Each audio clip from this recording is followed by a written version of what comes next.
Pertemuan ke-14. Kebijakan sumber daya manusia. Pertama, pengertian kebijakan sumber daya manusia. Kebijakan sumber daya manusia adalah seperangkat pedoman, prinsip, dan prosedur yang ditetapkan organisasi untuk mengatur dan mengelola manusia sebagai sumber daya organisasi secara efektif, adil, dan strategis. Tujuannya adalah mendukung pencapaian tujuan organisasi, menjaga keadilan dan konsistensi dalam manajemen tenaga kerja, menjamin keseimbangan antara kebutuhan organisasi dan kesejahteraan karyawan. Kedua, analisis pekerjaan job analysis. A. Pengertian. Proses sistematis untuk mengidentifikasi dan mendeskripsikan isi pekerjaan job description dan persyaratan pekerja job specification. B. Tujuan. Menentukan kualifikasi dan keterampilan yang dibutuhkan. Menyusun deskripsi pekerjaan dan standar kinerja, menjadi dasar dalam rekrutmen, pelatihan, evaluasi, dan sistem imbalan. C. Komponen utama job description. Tugas, tanggung jawab, wewenang, job specification, kualifikasi, pendidikan, keterampilan, pengalaman. Ketiga, rekrutmen dan seleksi. A. Tujuan. Menemukan kandidat yang paling cocok berdasarkan kualifikasi, potensi, dan kecocokan budaya organisasi. B. Proses rekrutmen perencanaan kebutuhan tenaga kerja, pengumuman lowongan, internal atau eksternal, penyaringan lamaran. C. Proses seleksi, tahap awal, seleksi administrasi, tahap menengah, tes kemampuan, psikotes, wawancara HR, tahap akhir, wawancara user, dan medical check-up. Keempat, pelatihan dan pengembangan. A. Pelatihan training, kegiatan untuk meningkatkan keterampilan kerja dalam jangka pendek. B. Pengembangan development, upaya jangka panjang untuk meningkatkan kemampuan kepemimpinan, manajerial, dan kesiapan menghadapi perubahan. C. Metode on-the-job training, workshop dan seminar, coaching dan mentoring, e-learning. Kelima, pengembangan karir. A. Pengertian, proses perencanaan, dan pengelolaan karir karyawan agar berkembang secara berkelanjutan. B. Strategi, jalur karir yang jelas, career path, promosi dan rotasi jabatan. Individual Development, Plan IDP, Program Suksesi Succession Planning. Keenam, evaluasi kinerja dan umpan balik. A. Evaluasi kinerja, penilaian atas kontribusi dan pencapaian target kerja, dilakukan secara berkala, bulanan, atau tahunan. B. Metode penilaian skala rating, dot management, by objectives MBO. 360-degree feedback. C. Umpan balik. Diberikan secara konstruktif dan dua arah, sebagai dasar untuk pelatihan, promosi, atau perbaikan. Ketujuh, sistem imbalan dan kompensasi. A. Komponen imbalan. Imbalan finansial langsung, gaji pokok, tunjangan, bonus. Imbalan tidak langsung, asuransi, cuti, fasilitas kerja.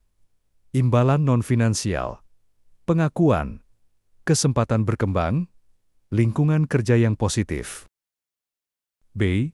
Prinsip imbalan, keadilan internal, internal equity daya saing eksternal, external competitiveness, kinerja, dan kontribusi. Kedelapan, keseimbangan kehidupan kerja dan budaya organisasi. Work-life balance menjadi aspek penting dalam retensi karyawan. Kebijakan fleksibel, seperti jam kerja fleksibel, cuti ayah atau ibu, dan kerja hibrid. Budaya organisasi yang inklusif dan suportif meningkatkan motivasi dan loyalitas. Kesembilan, tantangan kebijakan sumber daya manusia modern. Perubahan teknologi dan digitalisasi, generasi kerja yang beragam, multi-generational workforce, tuntutan akan keberlanjutan, dan ESG environmental, social, governance, kesehatan mental, dan kesejahteraan karyawan. Kebijakan sumber daya manusia bukan hanya tentang mengatur karyawan, tapi bagaimana organisasi menciptakan nilai melalui manusia. Sumber daya manusia yang dikelola dengan strategi yang tepat akan menjadi keunggulan kompetitif dalam jangka panjang. Studi kasus. Studi kasus 1, Google, sistem rekrutmen berbasis data dan budaya. Masalah, Google menerima ratusan ribu lamaran setiap tahun. Mereka mengalami kesulitan memilih kandidat yang tidak hanya cerdas, tapi juga cocok secara budaya. Kebijakan sumber daya manusia, Google menerapkan proses rekrutmen berbasis data dan nilai budaya. Mereka menilai kandidat melalui interview terstruktur, uji logika, dan tes kompatibilitas nilai perusahaan. Google juga melibatkan banyak pewawancara lintas tim untuk mencegah bias personal. Hasil Google berhasil membangun tim yang sangat kolaboratif dan berinovasi tinggi. Kesesuaian budaya terbukti menjadi kunci retensi jangka panjang. Studi kasus 2, PT Telkom Indonesia, program pelatihan dan digital talent. Masalah, Telkom menghadapi disrupsi digital dan kekurangan tenaga kerja yang kompeten dalam teknologi digital terbaru.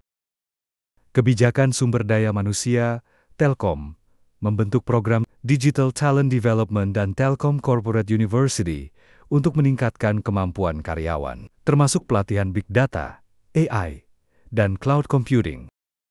Hasil karyawan lebih siap menghadapi transformasi digital, performa bisnis meningkat seiring peningkatan kompetensi SDM. Studi kasus 3, Unilever, pengembangan karir dan rotasi jabatan. Masalah, banyak karyawan merasa stagnan karena tidak adanya promosi cepat atau tantangan baru. Kebijakan SDM Unilever menerapkan sistem pengembangan karir berbasis rotasi jabatan job rotation, karyawan dipindah ke berbagai fungsi dan lokasi untuk memperluas pengalaman.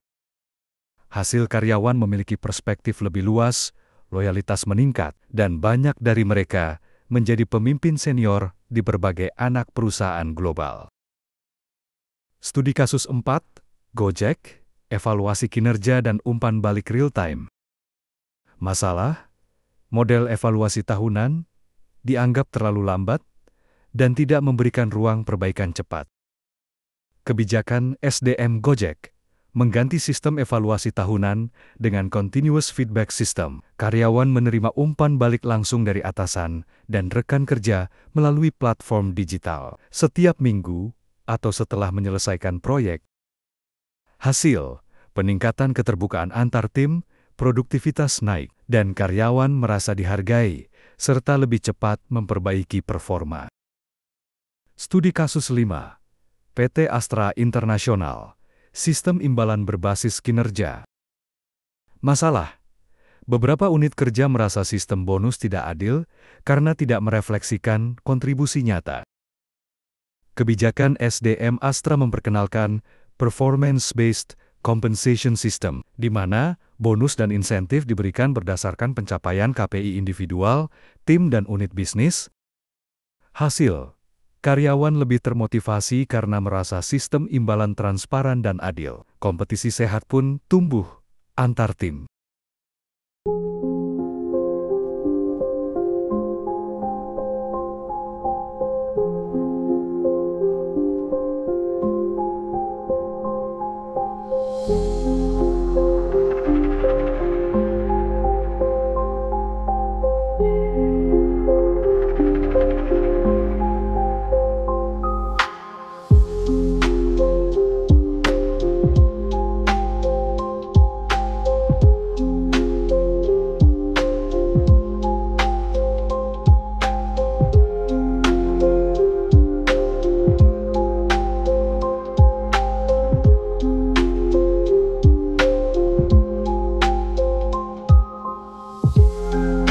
Kuliah boleh selesai, tapi belajar jangan pernah berhenti. Terima kasih telah menjadi bagian dari perjalanan ini. Good luck di dunia nyata di mana dosennya lebih galak, atasan, dan deadline.